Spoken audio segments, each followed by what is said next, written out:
Sabi na natin dito. Samahin na natin. Yung mic. Itabi mo rin yung mic. Wala nga akong mic. Akala ko may technique ka na yung mic mo. Share tayo. Ganito ako nakabili ng ano yun. Yung dalawahan eh. Wala na, ginurgur ka na. Mali naman, no? Sabi niya, talaga Likod dito ng veterans. Sa lubong natin kay BP, we love you BP. Likod ng We love you BP. Ayan na. Yan ang sa lubong natin.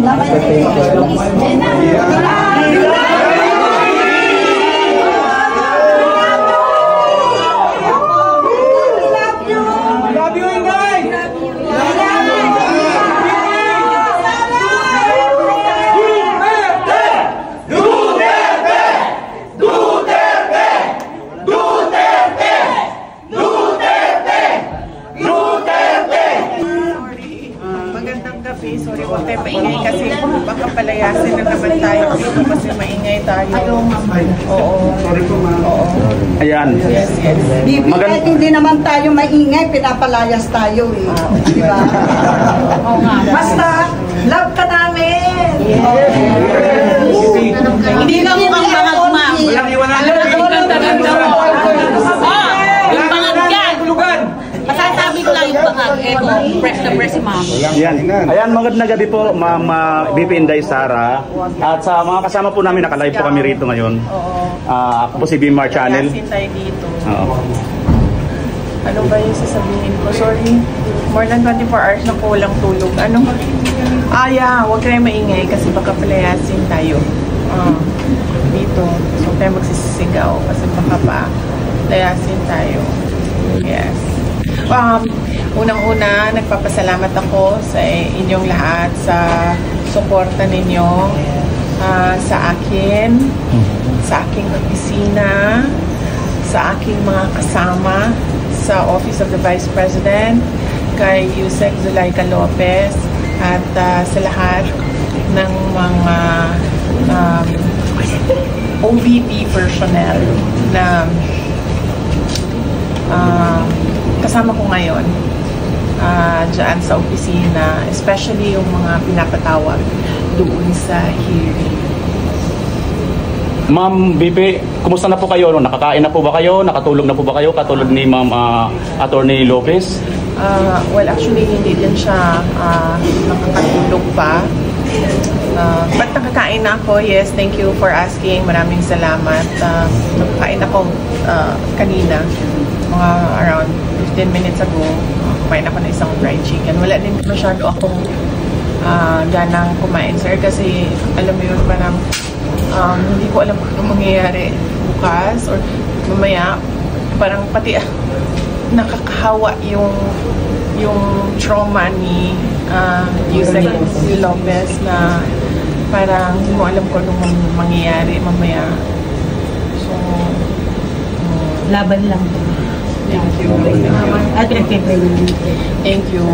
Maraming salamat na hindi nyo talaga kami iniwanan simula pa noon kay President Duterte 2015. In fact, yung iba 2014 pa, 14, 15, 16 na hanggang ngayon nandyan kayo. Maraming salamat sa inyo. Alam ko marami sa inyo ang siguro sa inyo nanggaling yung nabudol na term. Pasensya na kayo. Hindi ko talaga alam na ganito ang mangyayari. Of course, diba, sino bang gusto na ganito ang mangyayari sa bayan natin na hindi natin alam kung saan tayo pupunta. Ang expectation ko talaga was that well, we start to become a superpower, no? Hindi lang yung the sick man of Asia. So ganun yung expectation ko, and kamali ako, kaya pasensya sa humingi ako ng pasensya inyong lahat. BP question, with this recent incident na in-invite kayo, maayos naman kayong humarap sa Congress, maayos na humarap sa Congress si Attorney Lopez, tapos biglang may ganitong harassment na nangyayari sa kanyang buhay. Will you still allow any personnel from OBP na imbitahan ulit ng Congress at maging ganito ulit ang effect? Alam niyo kasi ma'am, kung ako lang talaga, hindi na talaga. Alam mo yun, klarong-klaro naman na kung ano yung motibo nila is paninira ba? Kasi kung mag-imbestiga ka ba naman ng confidential funds, bakit yung Office of the Vice President, bakit DepEd lang? And daming opisina na merong confidential funds. Kung ikaw ba naman si Franz Castro, diba? Bakit babanatan mo yung Office of the Vice President for confidential funds? Ang dami namin na merong confidential funds. At ito pa, sa bilyon-bilyon na nakawan sa gobyerno, alam nyo yung lahat. Sinong magnanakaw ng 150 million at 500 million? A total of 650 million plus 125. Sino magnanakaw ng, kasi mga watog sinsilyo? Diba? Eh kaya nga ganun yung amount kasi it was based on, kaya nga ganun yung amount because it was based on planning. Kung ano yung buwan-buwan na trabaho. Diba? I mean, why was not the request 1 billion, 2 billion, 3 billion of confidential funds? Why was it 500 million? Kasi yun yung planning sa trabaho. Why was it 150? Sino magnanakaw ng 150 ngayon? Magkano na nanakaw ng mga congressman ninyo? Naku po, Bilyon. Naku po ma'am, sa totoo lang, nagtatrabaho po ako sa gobyerno. Dati, hindi ko na kinaya. Hindi ko na po talaga kinaya yung bad government. Kaya po talaga nag-resign ako. Ganun pa man, no? Personal ko pong binibigay. Ganun pa po kami bataan. Kasi kami po ay biktima ng droga. Yung mga adik-adik na yan. Ako po si Yumi Santiago, yung tumatayo po ngayon na kauna-unang biktima na lumabas for former president, na tinatanong kasi nasa ka ng biktima ng mga drug users and addict. I was molested before when I was young. So ako po tumatayo po ako ngayon para sa inyo. Maraming salamat. Dapat hindi nangyayari yun. Opo. Kasi pinapayagan ng dati. Panahon pa nga, nabanggit ko na nga po sa vlog, panahon pa ho ng tatay ng presidente natin. Naging addict na po yung kapatid ko. Natigil po sila nung panahon po ng President Duterte. Ngayon, nung nawala po si President Duterte, siya na po nakabo, nagsibalik na naman po yung mga adik. Kaya nakakatakot na po talaga. Nakakatakot na po talaga. Oo. Sa totoo lang ma'am, kung maalala nyo, di ba galing akong Hingoog? Oo. Kasi meron kaming OVP Thanksgiving event doon. May lumapit sa akin doon ma'am, isang nanay. Sinabi niya sa akin, Inday Sara, meron akong complaint. Tapos sabi niya, ang anak ko, addict. Ang anak ko, may kaso. Sinurrender daw ang anak ko, thinking na magbabago siya sa loob ng kulungan. Ngayon, ang anak ko, nagbebenta sa loob ng kulungan. Nakakatakot na po. So, sobrang sama ng loob niya kasi she had to give up yung anak niya ipasok sa kulungan thinking na this will teach the person a lesson, my child a lesson. And then it turns out sobrang disappointed and frustrated siya kasi nalaman niya nagbebenta sa loob ng droga yung anak niya. hindi ganitong klaseng bansa ang gusto natin. Walang may gusto ng ganitong klaseng bansa. Pero ma'am, gusto po namin ipaalam sa inyo ng buong pamilya namin. Yun nga po yung sinasabi ko sa social media na isa po ang pamilya ko mula sa uncle, sa tatay ko mismo, nakapagbagong buhay po dahil po sa sa administrasyon ninyo at ng buong pamilyang Duterte. Hanggat may Duterte, wala pong gustong magdroga. Yun po ang takot nila sa sa pangalang Duterte. Kaya po yung suporta po sa inyo hanggang sa ibang bansa, hanggang langit po. Sabi nga po, mamatay mabuhay, tutulong at tutulong pa rin po kami sa Duterte. Yes, good. Yes. Thank you sa suporta ninyo at thank you sa paniniwala ninyo sa trabaho namin. At maraming salamat dahil sa kabila ng sobrang daming black propaganda at paninira, nandyan pa rin kayo. Yes, tanggalan kayo ng budget. Mahigpit pa rin yung support. Yes, tanggalan ba naman kayo ng budget? Diyos ko naman.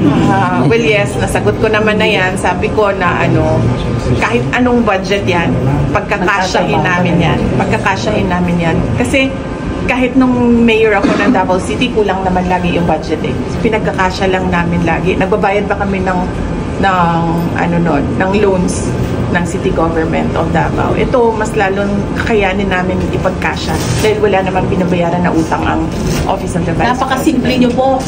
Pero yung nakita ko kung congresswoman na nakarelong mga Hermes, mga sino ba yun? At saka yung Atras Abante, at saka si Kim Bulay ba yun? Si Kim Bulay, si Abante, si NPA, yung sinasabi si Chapuset. Eh ba, ang ganda naman, hindi ka nila, hindi na nga bagay ang OOA nyo, oy. Tingnan nyo naman po yung Vice Presidente, napakasimple. Ma'am, hindi kasi mahalaga sa akin ang mga material na bagay. Maaga kasi ako parang merong realization sa buhay ko na tangina, lahat ng gusto ko hindi nabibili ng pera. Kaya wala akong sa personal na bagay dahil talaga ganito na lang.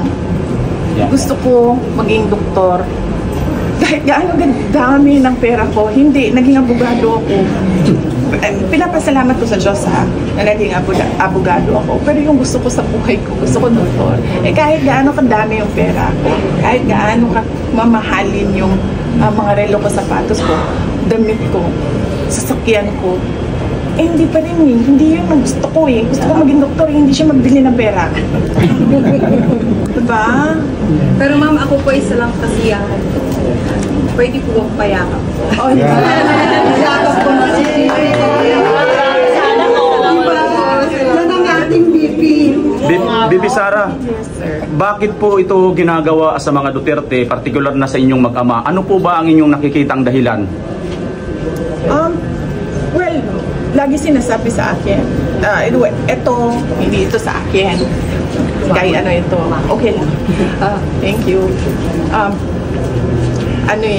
Galing ito kay dating Speaker and Senate President Manny Villar.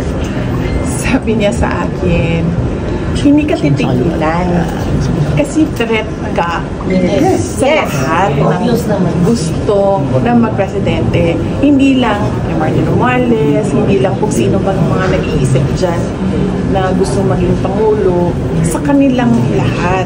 So, kung ikaw yung nauuna, lahat sila, ikaw yung target nila para mapababa ka.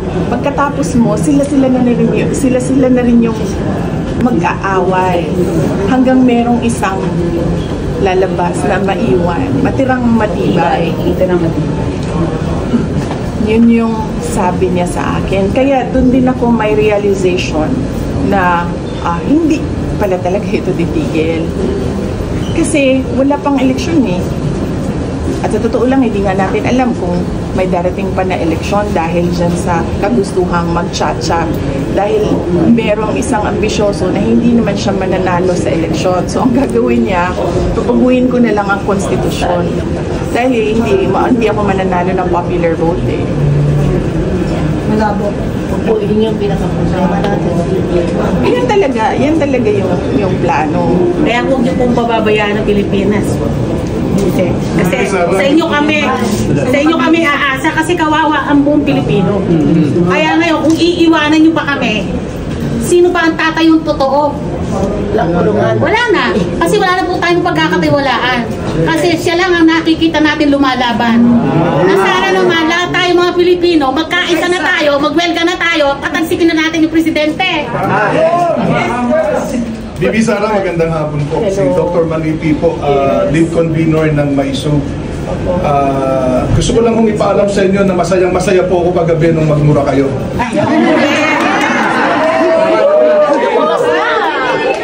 Maglaban yung bansang bayan ng Pilipino kasi kawawa po talaga kami. Kung mapupunta na naman kami sa leader na bangag. Oo, pero nandun pa rin ako sa hindi magandang example sa mga bata ang magmura. Kaya hindi niyo talaga ako naririnig magmura. Yes.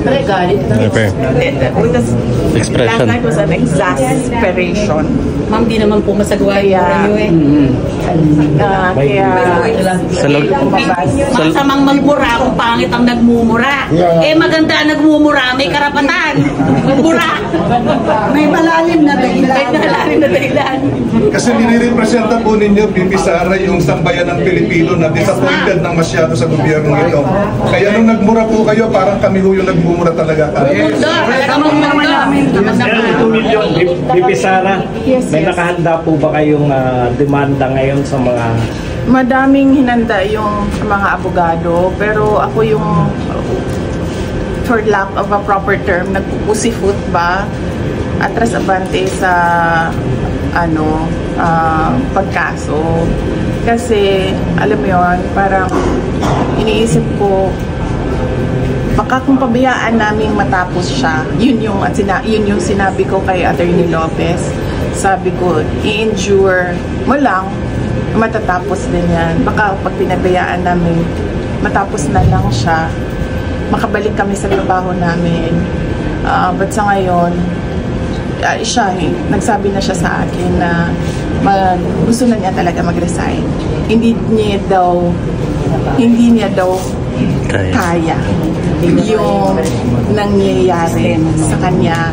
Kasi hindi niya daw matanggap na maayos siya na tao, maayos siya magtrabaho,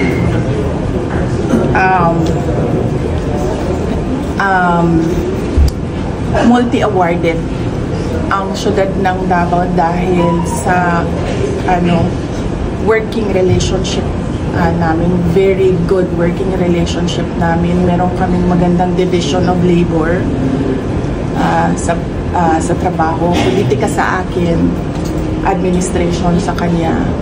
Pero hindi niya daw talaga kinakaya. Kanina, sinasabi niya, ibalik niyo na lang ako sa nanay ko. But then, sabi ko sa kanya, hindi din kasi natapos yung check-up mo.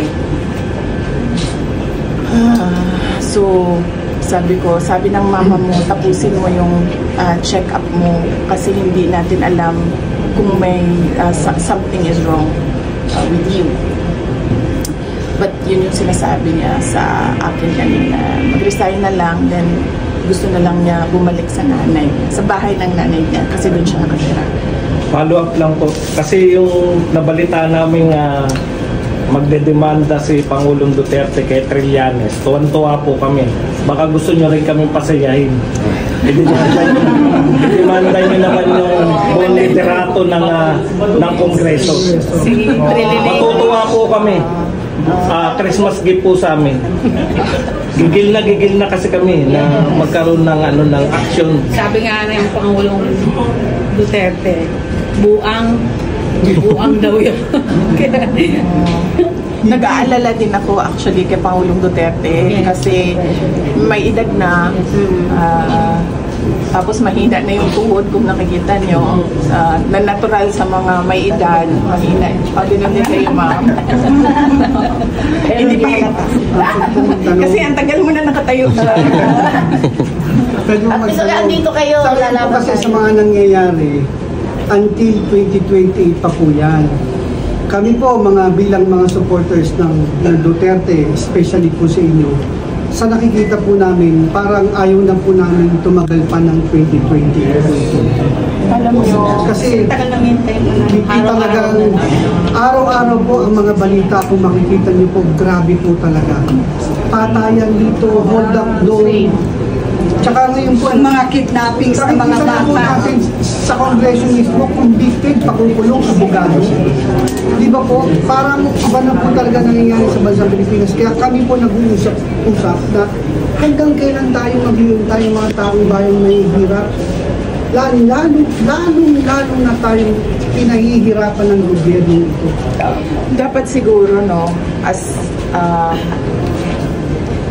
people who are in discontent, who are frustrated, who are exasperated tulad ng nangyari sa akin, who are angry, dapat siguro i-demand natin sa pamahalaan kung ano ba yung dapat para sa ating bayan. Kasi sa ngayon, hindi naman natin nakikita. Pero alam natin lahat kung ano yung gusto natin makita, di ba? So dapat i-demand natin yun sa pamahalaan na ibigay siya sa bayan, sa taong bayan. So yun yung sa tingin ko dapat natin gawin. Tayo dapat yung nagbabantay. Tayo ang mata, tenga. May question po ako, ma'am. Bibig. VP, ano po Kung sakasakali po, naririnig tayo ng bangag na presidente, nakipag-negotiate po siya sa inyo, nagkaroon po ng mga settlement agreement. Ang tanong ko lang po namin, makikipag-areglo po ba kayo sa nangyayari po na to sa bansa natin? Hindi ako tao na nagpapa-areglo. Hindi ako. Yes! Alam nyo, ang ginagawa naman nila sa akin ngayon is sinaharas nila ako, tinetreten nila ako. So, ang isa pang pwede nilang gawin is offeran ako ng pera. Paano nila ako offeran ng pera? Hindi nga nabibili ng pera. Ang gusto ko. Diba? So, anong areglo ang makukuha nila sa akin? Pagkatapos nung nangyari sa akin, sabi ko nga sa inyo, di ba, politician ako. Politiko, sira na talaga yan. The moment na pumasok ka sa politika, sira na yung pangalan mo. Kasi lagi kang may kalaban. Mahirap maging politiko. Oo, mahirap talaga, ma'am, maging politiko. Kaya hindi kakayanin lang naman. Ma'am, ayaw ko magpolitiko. Pero, unfortunately, hindi siya nabibili ng pera na magsasabi ka lang, nabibilhin ko na ayaw ko maging politiko. Sa inyo lang namin nakita yung totoong paglilingkod, pagmamahal, laban mo. Kaya ka, BP, so strong ka, pero kayang-kaya mo yan, BP, dahil kailangan ka po, mamamayang Pilipino. Ano na po siguro, ma'am, ang magiging next move na po natin with all of the turn of events na balak nga po nila na idala nga po si Attorney Lopez po sa Women's Correctional Facility. Ano na po siguro ang next na po natin na gagawin, ma'am? Well, yes, sa ngayon, ang ano naman is inaano namin lahat ng ano yung requirements ng doktor, lahat doon ng tests na gusto nilang gawin, ginagawa nila ngayon sa taas. Nag-discuss kami ng lawyer ni Attorney Lopez, and then initially sa kanya is gusto niya talaga gawa ng paraan or ng reklamo man lang, kahit reklamo, at the very least a complaint to somewhere na makikinig na wala talagang tumulong sa amin kagabi. Humihingi kami ng tulong kasi hindi namin alam paano siya tulungan si Atty. Lopez, kasi nga hindi namin alam kung nahimatay lang ba siya, it's a heart attack, hindi na namin alam. So hinihingi na kami talaga ng tulong kagabi. Wala talagang tumulong sa amin. Tapos yung isa pa is yung pagnanakaw ng cellphone. yung dalawang cellphone. Kung hindi pa ako nag-threaten doon na magpa-file ako ng robbery, hindi nila ibabalik yung cellphone. At sobrang panlilin lang. Kasi nung naghanap ako ng cellphone, binigyan nila ako ng cellphone. Buong akala ko, yun na yung cellphone na hinahanap ko. Matagal ko pa nakausap si Nicole na tinanong ko siya, ito ba yung cellphone mo o cellphone ni Laika? Kasi isang phone lang ang binigay sa akin. Sabi niya, hindi ko kilala yung phone na yan.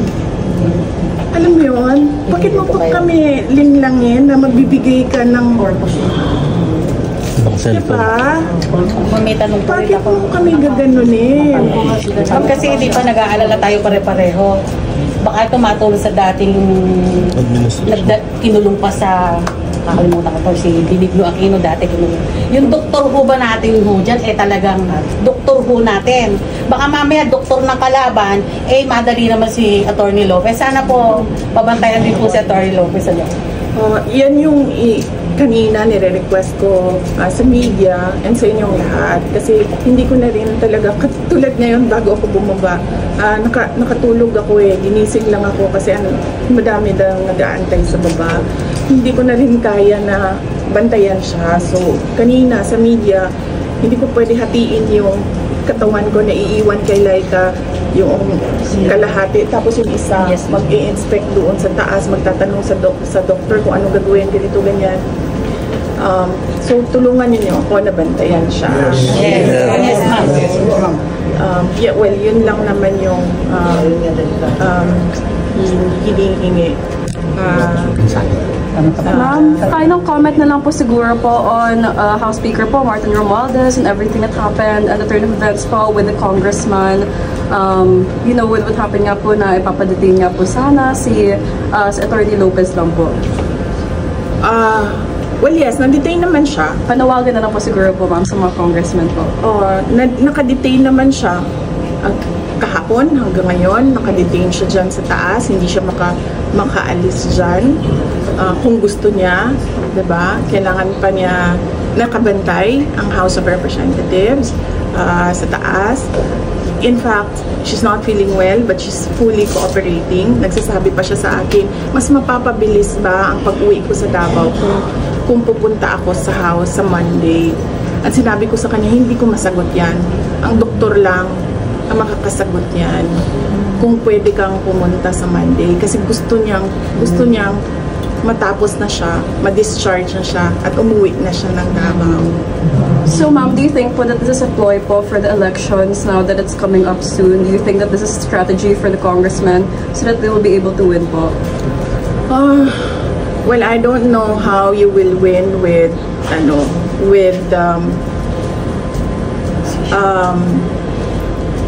persecuting an ordinary government employee. So I don't know what kind of strategy is that. I don't know how you will win with that. But I know that congressmen receive money in exchange for hearings. And not one, not two members of the House of Representatives already admitted off the record. Pasensya na. Nangangailangan lang kami kasi election. Diba? So, yun. So, I think